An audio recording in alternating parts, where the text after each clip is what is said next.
morning, my man. What's happening, brother? How are you? Awesome, brother. Thanks for joining Cut the Curve today. Yeah, absolutely. My pleasure. Yeah, so this show I created about a month ago, Kent, and I interview moguls, mentors, and business leaders in today's environment. So thanks for joining me. Yeah, my pleasure. I have heard about you for a long time. We haven't had a chance to do business or hang out, but my understanding is you're the entrepreneur of the entrepreneurs. Entrepreneurs come to you when they need help. You built 11 businesses from 1.3 million all the way up to, I think, a couple billion, and you still are very active in real estate investing. You're an author. I've looked at some of your information, your books. You speak. You're very involved. Have I missed anything there, Kent? No, I think you did a great job. You got it, brother. Excellent, excellent. So, one of the questions I always like to ask, my man, is how are you staying positive right now with everything going on with the corona and, you know, all the pessimistic news that the media puts out there? Well, I think you just said a mouthful. At the end of the day, it would be you get a choice every day, right? You can either focus on the obstacles or you can focus on the opportunities. Yeah, there's a lot of pessimistic news out there. The reality of it is you get a lot more of what you focus on. If you focus on that, I promise you, there's plenty to find. But if you focus on just on the opportunities that are out there, you would not have to search very hard to figure out that millions of great businesses have been born right out of times just like these. Millions of great partnerships, millions of great opportunities. Unbelievable wealth has been created out of opportunities just like this. And the reality of it is this will be no different. You get a choice. Either you get to focus on coming out of this and creating, you know, the life of your dreams, or you can sit around and watch the news, listen to the naysayers, and focus on all the bad things. And either way, you get to be right. 1,000%. Have you always been an entrepreneur, Kent, or how did you get this mindset, your positivity, your drive? Where did all that start? I was raised by in an entrepreneurial family. Yes, so my dad was an entrepreneur growing up. Was very, very successful. I was very lucky that when I was 17, I started a business, an arbitrage business, buying and selling truckloads of groceries, believe it or not. That ended up being, you know, wildly successful. So by the time I was 17, or from the time I was 17 to the time I was 30, I built that business up to doing almost $2 billion a year, seventh largest privately held company in the state of Florida. So my younger years were very formative and really kind of helped shape all that. And I was also very fortunate that I got run out of that business, ended up falling on really challenging times in 2002, 2003, which ultimately led me to real estate. Find a lot of that same, like you talked about, mindset and business practices, and figured out a new way to make money and help a lot of people. And, you know, now I sit here and we've flipped 6,000 houses, a little over 6,000 houses, got roughly 60,000 students, have, like you said, a lot of different businesses that are kind of in the real estate and entrepreneurial field. So yeah, it's kind of been ingrained from me from the beginning, but then it's just, you know, we've kept breeding over and over and over, right? Kind of driving that point home that I am 150% unemployable and proud of it. 1,000%. Yeah, that's, I tried to take a job just because I was going into behavioral coaching to help others after 20 years of entrepreneurship. I lasted 4 months. I'm not an employee either. I just feel the same way. So you had your dad as a role model, entrepreneurial family there. Did you have other role models in your formative years, like growing up, 17? Yeah, absolutely, yes. So, yeah, I was raised in, you know, I've got several, right? So my father was extremely important to me, as well as my mother, right? They were divorced, but they both had a huge impact on me. From an entrepreneurial side, it was more my father. And then As I got into business, I had a couple guys that were in that arbitrage business that really kind of helped shape me and saw a lot in me. And, they basically allowed me to kind of spread my wings and run, if you will, and be a 27-year-old kid that was taking over an $800 million a year company and turn it into $2 billion. I mean, they definitely saw something in me that I didn't see in myself. And then, yeah, as I got into real estate, I've constantly had mentors, constantly had business coaches. I mean, anytime I'm approaching a business that I'm not well versed in, one of the very first things I do is go and either hire a mentor, hire a coach, get somebody around me that can help me shape or shorten that learning curve, flatten that learning curve, if you will. So yeah, I've had a lot of people that have helped shape me over the years, for sure. Yeah, I remember being a 20-year-old, being in the gym 3 times a day, but I wasn't focused on the business yet. What made you stand out? Why did those people at your young age, 20, 27, what drove you for them to notice you? I was just dumb and naive enough to believe that I could do anything. And that is a massive asset that most people lose. By the time they're 25 or the time they're 30, the world has gotten to them, beat them down, whether it's been student debt, people over the top of them, kind of telling them what they can and can't do, trying to shape their future. And so I just didn't have that experience, right? So in my 20s and in my teens, I always had people around me telling me that I could do anything. So I was just dumb enough to believe it. And it was, that's a huge asset. Most people lose that. If you think about most people, when they come into entrepreneurship, a lot of them come in as a second career, right? They're basically done with the 9 to 5. They want to go do something else. And unfortunately, one of the biggest things that they've lost and have to relearn is that naivety, that just unbelievable angst and kind of willingness to do whatever the hell it takes and believe you can't get hurt. I mean, we're all born with it.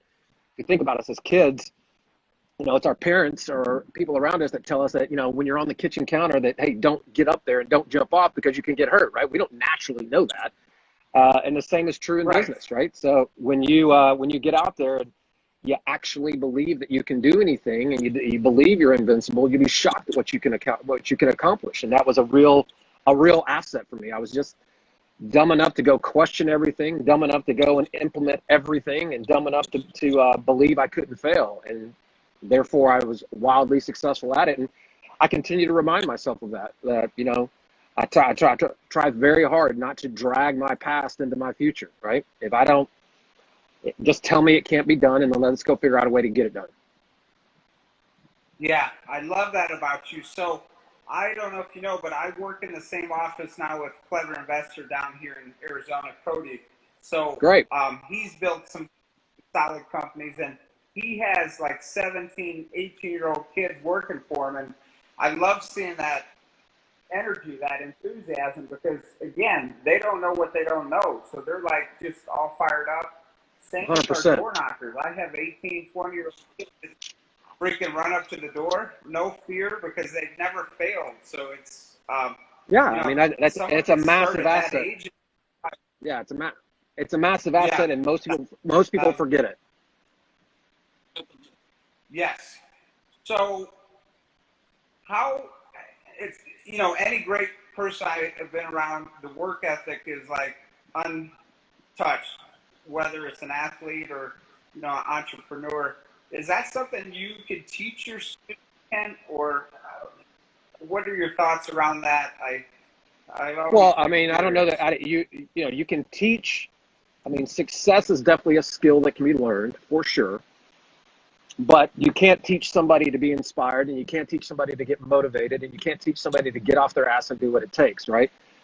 You can potentially give them the tools that help effectively hack into their mind and into their mindset that begin to kind of help shape it. But I think probably the single biggest thing that somebody can do to get really motivated and to work tirelessly for their dream is to understand that the clock is ticking, right? The clock is ticking on every single one of us. I mean, if you just go right now, and this is something I teach people to do every day. is go, if you're a man, go write on a piece of paper the number 78, and if you're a woman, go write the number 82 on there and subtract your statistic, and that's how many years you have left on this planet. And so for me, I just turned 50, so I mean, I have 38 years left on this planet. It means I have 38 summers. I have 38 NFL seasons. I have 38 Christmases, and that's highly motivating. But then if you'll just go and take that number and multiply it times 365 and realize that's how many days you statistically have left. And then assuming that you're going to be asleep for 8 hours a day, go take that number and multiply it times 0.67. Now you know how many waking days you have left. And when you look at that number every day and go put it on your, on your bedroom or on your bathroom mirror or on your whiteboard or on your monitor or in your car, and you just every single day just knock one of those digits off as you get up every day. If that doesn't motivate you to get off your ass and go fight for a dream and go realize that you get a choice in whatever, because we all get a choice and we all get a chance to do everything we can with every single minute of every single day. If you sit on your ass and say that today and that's a choice. And so we all get exactly what we deserve. It's that simple. Love it. Love the perspective. I'm going to do that as soon as we hang up because, again, at a young age, I realized I had 168 hours per week. I broke it down there. So where am I spending like all my time? I obviously want to do well in business. I want to spend time with my family. I want to spend time doing my exercise. I want to spend time with my friends. So where do you fit it all in? But like, if you clock it back, we got 82 years. I mean, yeah, we don't got that much time really. So that's amazing. That's amazing. No, you don't. And I don't care who you are. I don't care if you're 20 years old or 50 years old or 60 years old. That number that you write down on that page or on that mirror or on that whiteboard, it's too damn small. But it doesn't make it any less true. And it doesn't make it any less true that you get to decide what every one of those minutes of every one of those days looks like. And to act like it's not a choice or to act like you got time on your hands is reckless and irresponsible. So yeah, if you want to spend more time in the gym and more time with your family and more time building your business, well, you know what? We all get the same 24 hours. You get a choice. It is that simple. 100%. So I read one of your posts yesterday about procrastination. Like, how is that playing into Corona and everything going on right now? I mean, I think there's no better time to be doing planning and systematizing, and like they should be working 14-hour days right now. So what? Yeah, you have two camps, right? Everybody gets to decide which camp they're going to be in, and this is my opinion, right? It doesn't make it right, but it's my opinion. You have the camp of the people that are sitting on their ass and deciding that they're going to take a wait and see approach. What I would call is more of a victim mentality. And then you have the other camp that's basically the victor mentality. They are looking at it as saying, this is my chance. I'm being forced to improve. I'm being forced to educate myself. There's no better time for me to do that. I'm being forced to sit here and figure out a way to enrich my family and improve my relationships. I'm being forced to pivot and understand how to do my business in a different way.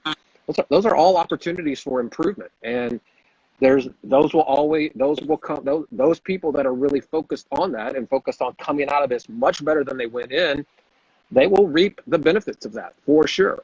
And then clearly you'll have the other camp that will sit around and when this all gets back, they'll still be collecting their unemployment checks and playing the role of the victim. And when they had every opportunity that everybody else did, they will sit there and cry about how the world has somehow wronged them.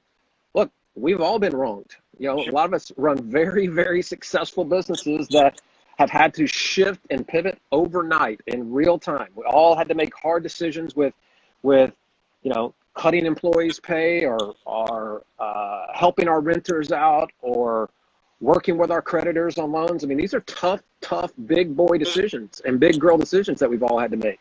But that doesn't make it bad. It just means it's an opportunity to improve. It's that simple. 100%. Now, how has your business changed right now, Kent, as far as what you're doing on a daily basis, both in real estate and your other companies? Well, in our education company, right, we teach people how to buy and sell. We have the software that does it, very similar to Cody. We have the software that does it. We have the all the systems, all the trainings, et cetera. So that business hasn't changed too dramatically because we now have a lot of people that want to understand how to do what we do, right? And so now we're, the a pivot is for a long time we've done this kind of virtually. I'm sitting here at my home in San Diego, California, but yet we invest in cities all over the country. So teaching people how to do it virtually has kind of been a new pivot for us, because we live in an amazing time where that's actually possible. You can actually sit in one market and buy and sell in another market because of systems and automation and data and technology. So that's a pivot we've made inside the education space. On the actual investment side, we manage 6,000 properties. We buy and sell roughly 100 properties a month. Things are, they're slowing down. They're different. We're having to figure out how to, handle some of the inspections and some of the acquisitions and the sales in a little bit different mechanism. But again, nothing dramatic, right? I mean, we are a very forward-thinking organization and forward-thinking family. So we were quick to move and quick to pivot, and time will tell how that all works out. But I can tell you what we're not doing. We're not sitting on our ass going like, well, I hope it all works out. That's definitely not happening.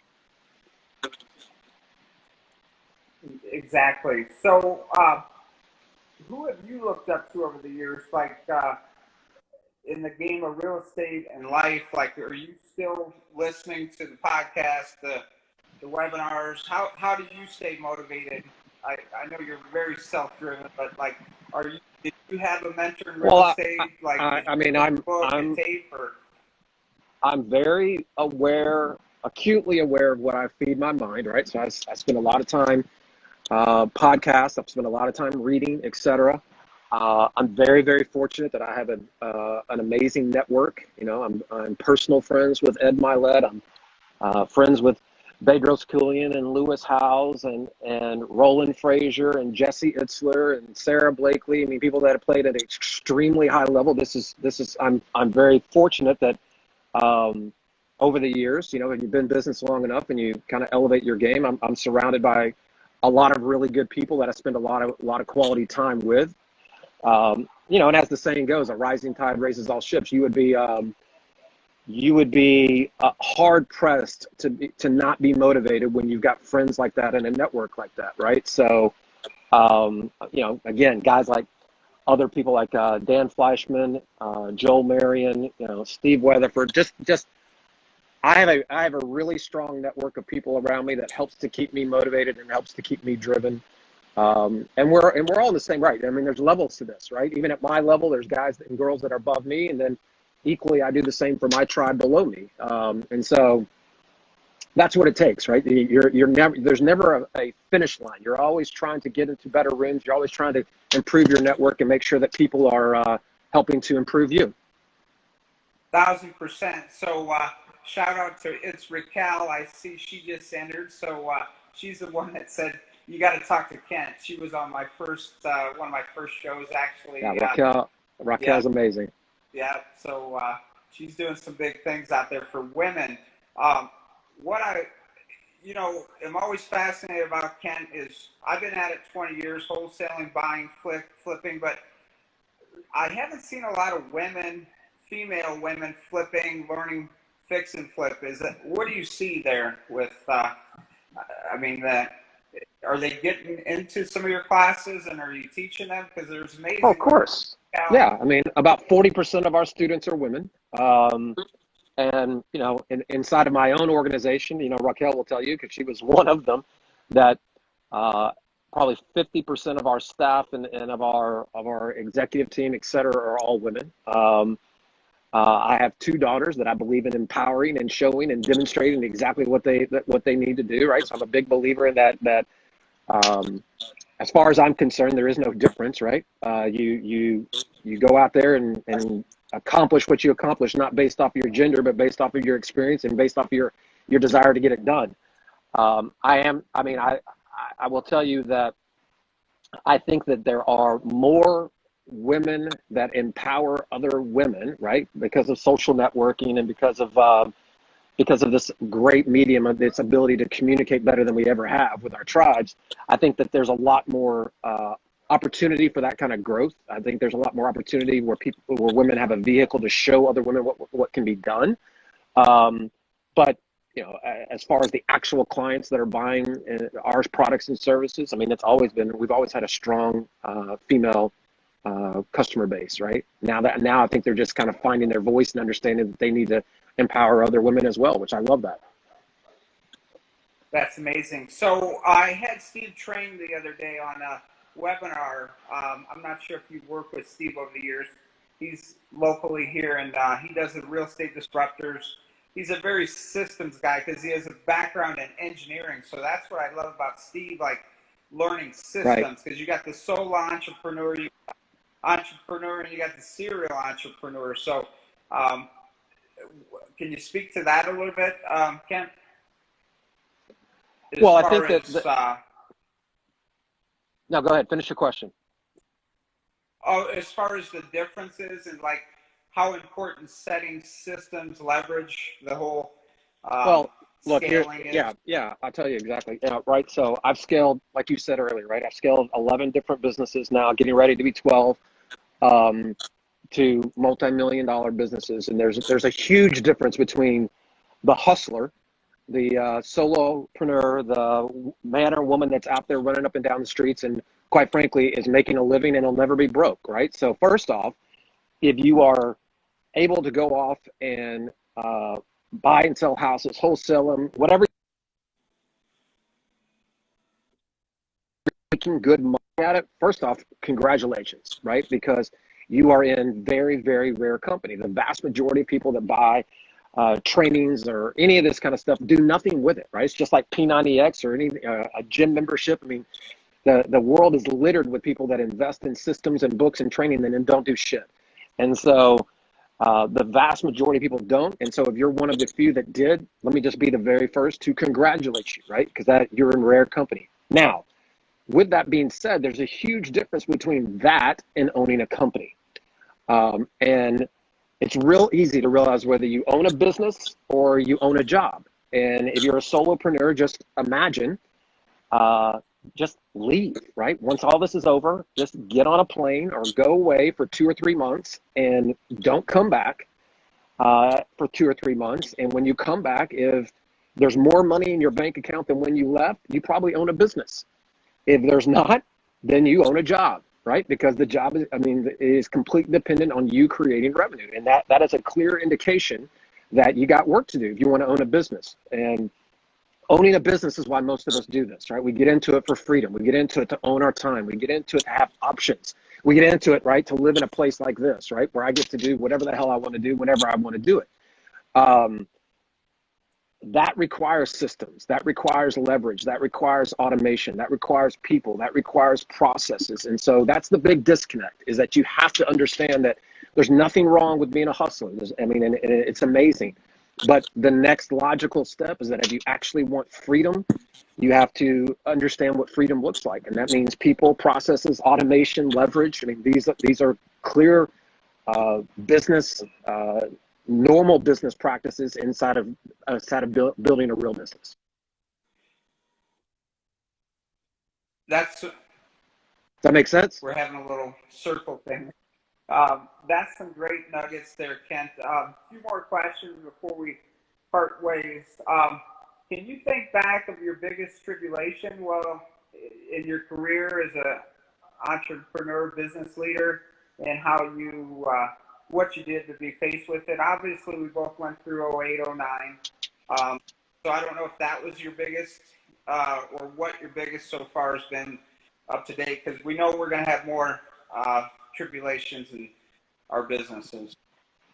I will tell you that going through rough times is the greatest gift you'll ever be given. It's that simple, right? Because you get to prove what you're worth. If this is the first time you've ever gone through something challenging in business, welcome to the club, baby, because this is your new norm. Business is tough. Business is, I mean, life is tough. Business in particular is tough. You're putting yourself at risk. There is no safety net, right? And so this is how you figure out exactly what you're made of. And if this is one of those times where it breaks you and you have to find a safety net, and you have to find a way, back and recover and get back on your own 2 feet. Well, that lesson will be infinitely valuable to you for years and years to come. Back in 2002, 2003, when I lost everything, right? I went from having millions and millions of dollars in the bank, running a $2 billion a year company that I had spent, my entire life up to that point building. Losing all of that was devastating, was the most humbling experience I've ever had in my life. Nothing short of devastating, right? And then you look up and you realize when '08 comes around that, oh, wow, you know what? I've been here before. I know what this feels like. I know exactly, I survived it before. I can survive it again. So when stuff like this comes around, now I'm like, oh, I got this, right? I know exactly what to do. I know exactly how to pivot.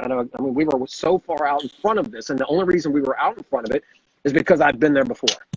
And so, that's what trials and tribulations and hard times and getting kicked in the teeth, that's what it does for you. It teaches you, right?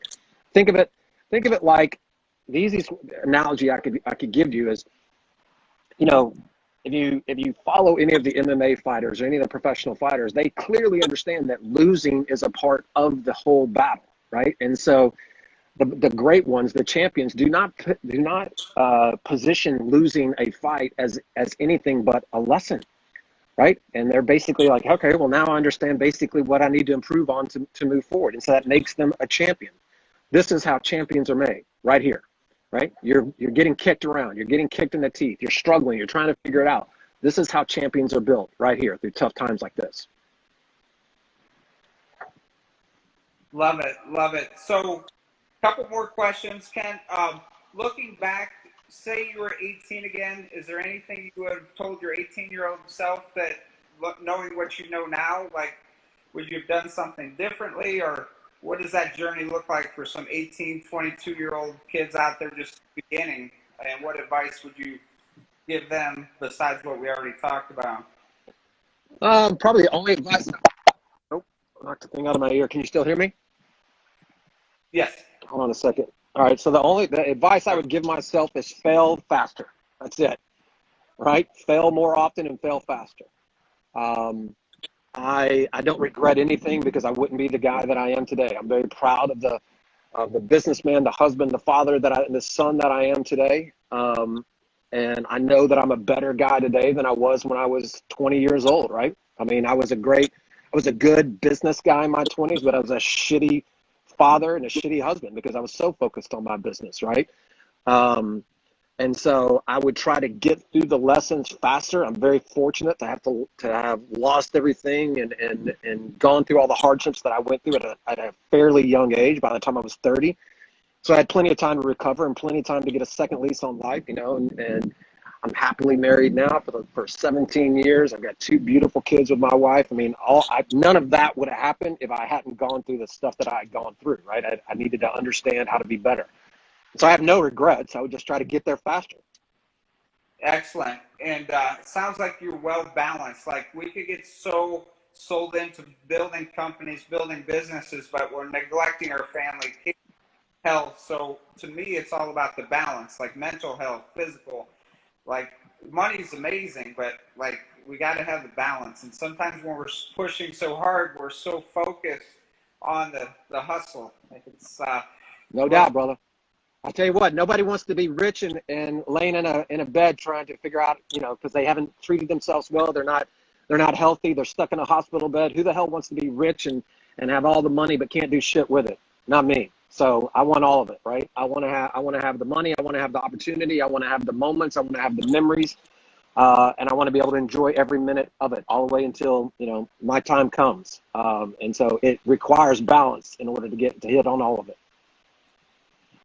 Love it. Final question, Kent. Next 6 to 12 months, where are you going? Well, I mean, nobody's got a crystal ball. I can tell you that we are in for, in my opinion, we're in for a a hell of a ride, right? I think the real estate market in particular is going to get impacted, and going to get impacted in a very profound way, right? I mean, I just think that with the unemployment, approaching, easily approach 20 or 30%, if not more. Those are levels we've never seen in our lifetime and may never see again, right? Those are levels going all the way back to the Depression. That's a lot of distressed assets coming on the market. That's a lot of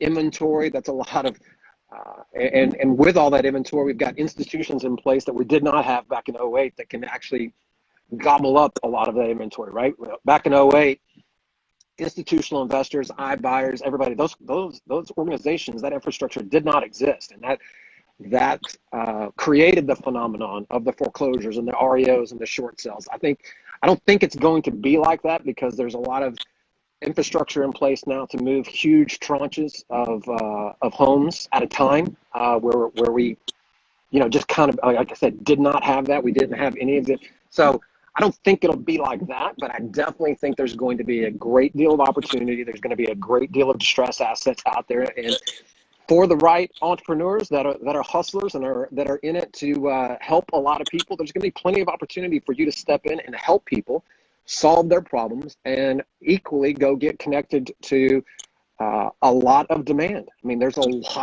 billions and billions of dollars sitting on the sidelines right now that have been waiting for this for the last 10 years. They have an enormous amount of dry powder that they haven't, the market's been too hot. They haven't been able to invest. Well, now they can, and smart people will get in between those deals and figure out how to not only help both parties, but help themselves. 1,000%. To parlay on that, Kent, my title gal from Magnus came over yesterday. Her business was working with the largest company in the country that buys rental properties. So she was churning them and just all this business, but all of a sudden they stopped buying right now. So they're resetting. They're going to pivot, I'm sure. I don't know their plans, but there's going to be a lot of opportunity for smaller guys to buy properties. I know. Oh yeah. I mean, anybody that looks at this and doesn't see it that way is just being silly. Yep. I totally agree. Yeah. I mean, look, just because somebody's hitting pause does not mean they're hitting stop, right? Big institutional buyers have a lot more at risk, a lot more capital at risk, and a lot more infrastructure behind it that they have to be aware of. The processes that they buy this inventory, and so again, just because they're pausing right now to recalibrate does not mean they're stopping by any stretch. And regardless, it doesn't take away from the phenomenon that buyers are coming and sellers are coming. And if you're not marketing for buyers and sellers right now, guess what? You've already lost the game, because guys like me are. Yeah. And we are aligning ourselves right now. And every day you don't market, we're distancing ourselves from you. We will be top of mind. And so people that are pulling back, they're going to suffer the consequences of that. I think that's a really big mistake. Anybody that's in the real estate game, if you are not trying to establish your authority, and if you're not out there building your personal brand in real time and marketing for buyers and marketing for sellers right now, you are missing the opportunity of a lifetime. Yeah, 1,000%. So are you going to let us know what your 12th business is, or do we have to stay tuned? Or have you Stay tuned.